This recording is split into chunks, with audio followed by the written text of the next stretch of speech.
अस्सलामुअलैकुम वरहमतुल्लाहि वबरकातुहू। My dear students, उम्मीद करता हूं कि आप सब खैर आफियत से होंगे।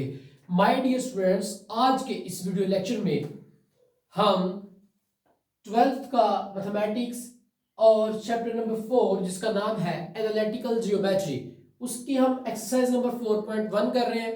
और आज के इस लेक्चर में आप देखेंगे last question of this exercise, question number 18। इस क्वेश्चन में बुक क्या कह रही है? इस क्वेश्चन में किताब ने ये कहा है, फाइंड द पॉइंट्स, के पॉइंट्स फाइंड करें that divide the line segment, जो एक लाइन के सेगमेंट को डिवाइड करे, joining A and B into 4 equal parts. ठीक है, तो क्वेश्चन की स्टेटमेंट में क्या कहा गया है? क्वेश्चन नंबर आपके पास 18 है। इस क्वेश्चन में कहा गया है एक लाइन का सेगमेंट है, तो सबसे पहले आपने एक बात याद रखनी है कि लाइन कभी भी एंड नहीं होता लाइन का। ठीक है, लाइन लेफ्ट साइड के ऊपर भी लामहदूद होती है और राइट साइड के ऊपर भी लामहदूद होती है, इसके एंडिंग पॉइंट्स नहीं होते। ठीक है, तो ये आपके पास एक लाइन है।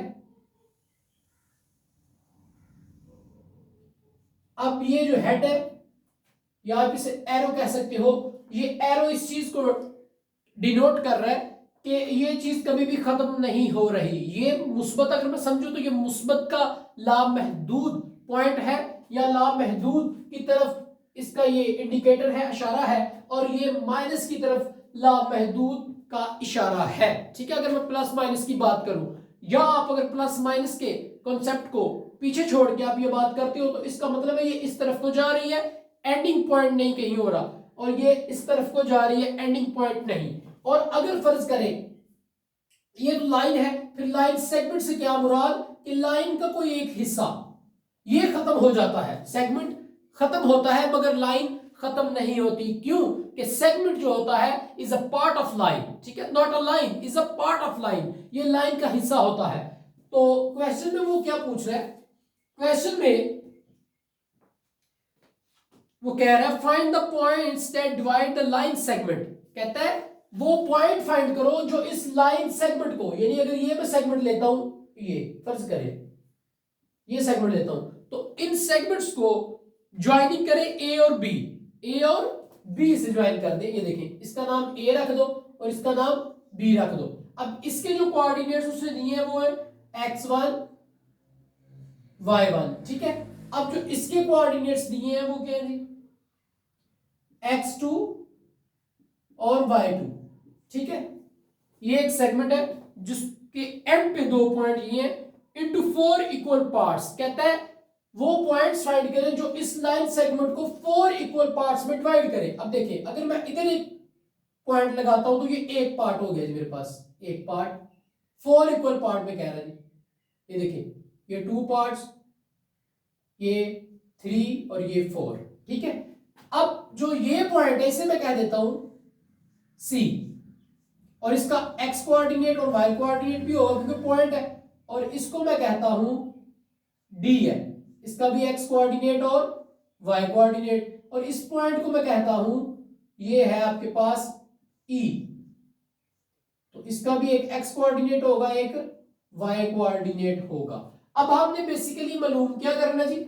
हमने मालूम क्या करना है? हमने इस C, D और E के जो ये कोऑर्डिनेट्स हैं, x एक्सिस y एक्सिस, अब D का x एक्सिस y एक्सिस और E का x एक्सिस y एक्सिस, हम बेसिकली इन्हें मालूम करना चाह रहे हैं। ठीक है, तो इन्हें किस तरह मालूम करेंगे? जब मैं C देखूंगा, जब मैं C मालूम करना चाहूंगा, C के x और y कोऑर्डिनेट जब मैं मालूम करना चाहूंगा, तो आपने देखना है कि ये लाइन सेगमेंट कितनी रेशियो में डिवाइड हो रहा है, कितनी रेशियो में डिवाइड हो रहा है, कितने हिस्सों में डिवाइड हो रहा है। तो आपने देखना है, अगर मैं C फाइंड करना चाहता हूं तो C से राइट साइड पे कितने हिस्से हैं जी?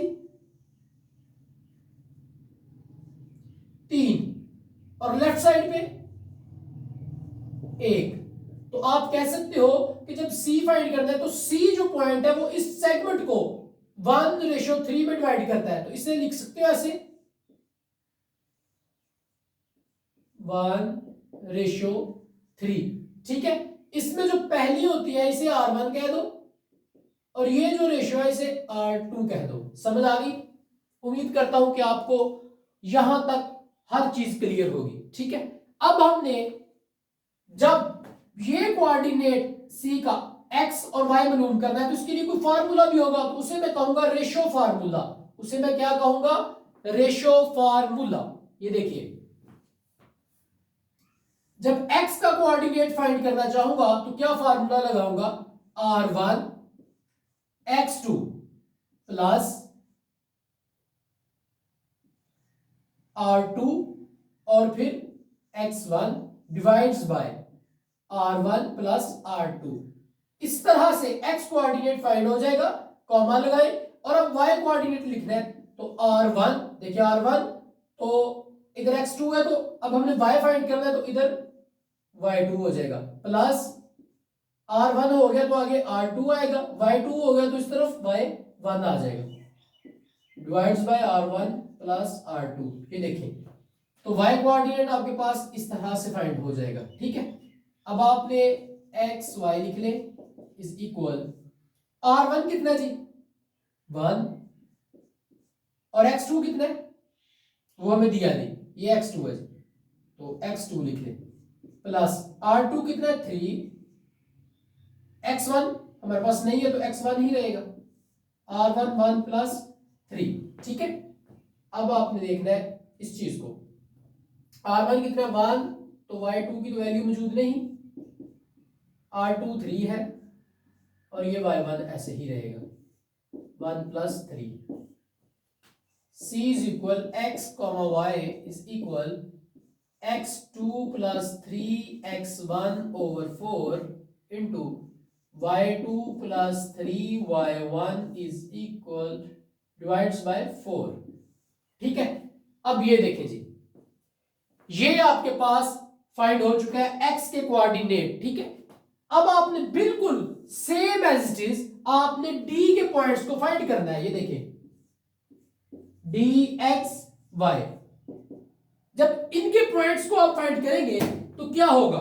ये देखें, आपने बात को अच्छी तरह समझना है। मैंने जब d को फाइंड करना है, ये c मेरा फाइंड हो चुका है। ठीक है, जब c फाइंड हो चुका है तो मैं ये रेज कर देता हूं जी, ये रेज कर देता हूं ऐसे, ये हो गया रेज आपके पास। ये देखिए, अब आपने d फाइंड करना है तो आप देखें d जो पॉइंट है वो ये है, ये वाला d पॉइंट इस लाइन सेगमेंट को कितने हिस्सों में डिवाइड कर रहा है? d के राइट साइड पे, d के राइट साइड पे कितने हिस्से हैं जी? इधर से लेके ये, तो ये टोटल कितने हिस्से? 1 और 2, 2 हिस्से इस तरफ है और 2 ही हिस्से इस तरफ है, यानी कि 2 और 2, और ये 2 की रेशियो में डिवाइड कर रहा है डी पॉइंट ए और बी को। ठीक है, इस लाइन सेगमेंट को डी जो पॉइंट है वो 2 तो उसके राइट साइड के ऊपर है पैच, और 2 ही उसके लेफ्ट साइड के ऊपर पैच है, तो ये बनेगी 2:2, और ये होगा r1, ये होगा r2। ठीक है, तो बिल्कुल इसी तरह से आपने इसका फार्मूला भी लिखना है कि r1 x2 plus r2 x1 divides bye r1 plus r2। अब इधर r1 और r2 ये न्यू रेशियो है according to the point of d। ठीक है, d के पॉइंट के मुताबिक उसकी न्यू रेशियो जो बनेगी, अब वो रेशियो आपने इधर पुट करनी है, तो ये d का x कोऑर्डिनेट जो होगा वो फाइंड हो जाएगा। ठीक है, आगे मैं d का y कोऑर्डिनेट फाइंड करना चाह रहा हूं जी, तो कॉमा लगाओ, r1 तो y करना, तो y का जो फाइनल पॉइंट है वो r/2 है, plus r2 y1 divides bye r1 plus r2। ठीक है, तो इस तरह से वैल्यूज आपने पुट करनी है। r1 अब क्या होगा? 2 आपके पास, और r2 क्या, वो भी 2, तो नीचे आपने r1 और r2 को जमा कर देना, और बिल्कुल इसी तरह का इसका एक आंसर निकल आएगा। ठीक है, तो ये तो होंगे d के x और y कोऑर्डिनेट्स। ठीक है, अब आप आगे पॉइंट देखें e, तो e के भी आपने x और y कोऑर्डिनेट्स को फाइंड करना है। तो आइए, अब मैंने d की जो रेशियो लिखी थी अब मैं उसे रेज करने जा रहा हूं। ये देखिए, ये हो गया जी d रेज। ठीक है, अब आप देखेंगे कि पॉइंट जो e है ये इस लाइन सेगमेंट को a और b को कितने हिस्सों में डिवाइड कर रहा है? 2 हिस्सों में डिवाइड कर रहा है, और एक हिस्सा d से ये है और बाकी ये हिस्से है लेफ्ट साइड के ऊपर, देखिए इस तरफ जो है यहां से लेके यहां तक एक हिस्सा है, और ये देखिए यहां से लेके यहां तक एक, फिर दो और फिर तीन, इस तरफ तीन है। तो जो पॉइंट ई है ये इस लाइन सेगमेंट को किस रेशियो में डिवाइड कर रहा है? 3:1।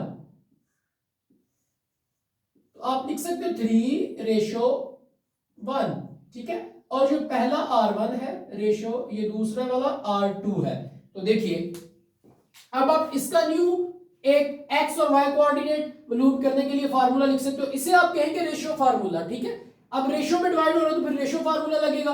देखिए R1 x2 प्लस R2, 1 हो चुका तो सिर्फ 2 आएगा, और x2 हो चुका तो फिर x1 आएगा, क्योंकि हमने x के कोऑर्डिनेट फाइंड करने हैं, x कोऑर्डिनेट फाइंड करना है जी, कॉमा। अब ये तो x हो चुका है, अब ऐसे ही हमने y मालूम करना है, तो क्या होगा R1 y2 प्लस R2, 1 हो चुका है तो 2, y2 हो चुका है तो इस तरफ y1 रहेगा, divides bye R1 plus R2। Just आपने वैल्यूज को पुट करना है और E के दोनों कोऑर्डिनेट्स फाइंड हो जाएंगे। माय डियर फ्रेंड्स, ये बहुत ही सिंपल तरीका है, आपने इसी तरीके कार को फॉलो करते हुए, ये देखें C के मैंने निकाल दिए हैं, बस यही है इसकी कोऑर्डिनेट्स, ठीक है। x कोऑर्डिनेट इसका ये होगा, ये x का ये आ चुका है जी, और y का आपके पास ये आ चुका है, ठीक है। ऐसे ही आपने जस्ट वैल्यूज पुट करनी है। इधर जब आपने R1 R2 पुट करना है तो वो ये है 3R1 है और R2 क्या है 1, ये आपने याद रखना है, ठीक है। तो इसका भी बिल्कुल ऐसे ही एक आंसर आएगा, इसका भी ऐसे ही आंसर आएगा, और आपके पास आपका फाइनल आंसर आ जाएगा जो आपसे क्वेश्चन की स्टेटमेंट में पूछा गया है। माय डियर फ्रेंड्स, उम्मीद करता हूं कि आपको question number 18 of this exercise अच्छी तरह से समझ आ चुका होगा। इंशाल्लाह अब हम अपने दूसरे लेक्चर्स में मजीद कुछ क्वेश्चन सॉल्व करेंगे। तब तक के लिए मुझे दीजिए इजाजत। अपना ज्यादा से ज्यादा ख्याल रखिएगा और हमारे चैनल को जरूर सब्सक्राइब कीजिएगा, घंटी के बटन को जरूर प्रेस कीजिएगा ताकि हमारी हर नई आने वाली वीडियो आप तक आसानी से पहुंच जाए। अपना ज्यादा से ज्यादा ख्याल रखिएगा। खुदा हाफिज।